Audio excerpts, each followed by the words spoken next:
Wait. What? So I was just chilling last night on Halloween, you know, making the video that you may or may not have saw yesterday, where I was basically asking if A2 would become the next echovr. I guess fate has a funny way of doing things, because as soon as I put that video out, I end up getting a DM from one of my viewers. And that DM is basically the screenshot that you are seeing on screen right now. So I guess everybody, echovr is back from the dead. This is the last thing that I would have expected to happen in this whole echovr shutting down development, but somehow, some way, the Echo Combat community were able to get peer-to-peer hosting multiplayer servers on echovr. And this isn't just echoarena. No. This is both arena and combat. But if you're just seeing this for the first time, you're probably wondering what the heck is going on and how this was able to be done. So, with that said, let me tell you a story.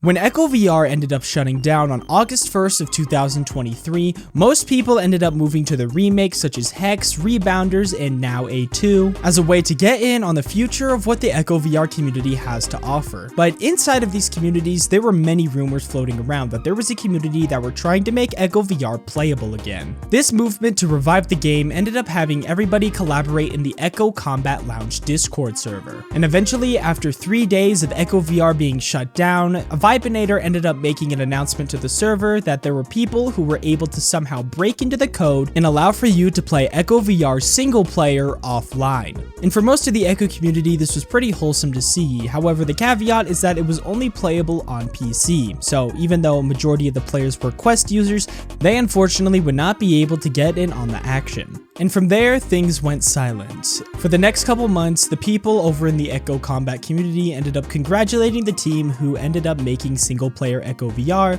as this would allow for OG players to relive some of their fondest memories inside of the arena and allow for new people to see what this whole game was all about, at least to an extent. But then, on Halloween night, legitimately out of nowhere, Vibinator made an announcement once again, stating, "Trick or treat everyone, echovr multiplayer servers." He goes on to state, "As the news has hit publicly now, I am proud to announce multiplayer echovr for both arena and combat, and thanks to the echovr community.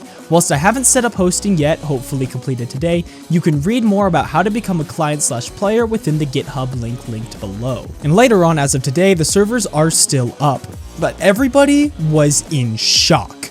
The game that everyone had so desperately loved, so graciously fought to get back, and eventually had to watch it die, had officially been brought back for the PC VR community. But I'm sure you're probably wondering, what does this all mean for the rest of the echovr remakes and the rest of the community? As of right now, we've had zero news about it coming to the Quest, and unfortunately, since it's a meta product, it would be very hard for people to actually be able to somehow make an APK that would be able to run on the Quest 2 and 3. And as for remakes such as A2, I feel like the development is still going to continue.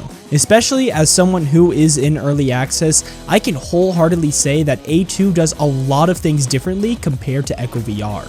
But for those of you who do have a good enough PC to run it, I'm excited for you, because now you get to enjoy the game once again. And now that community servers are being hosted, everybody will be able to make their own servers and then play the game for as long as they want. Or at least until Meta's legal team comes around. We'll see what they do with that. But for now, I wish you, the Echo Combat community, the best of luck, and I'm happy for all of you to be able to go back and play your favorite game. But I'm sure if you're a Quest user who won't be able to access this game, you're probably wondering how you can get your echovr fix. And for that, I need to introduce you to A2, the remake by Another Axiom. And if you haven't already, check it out.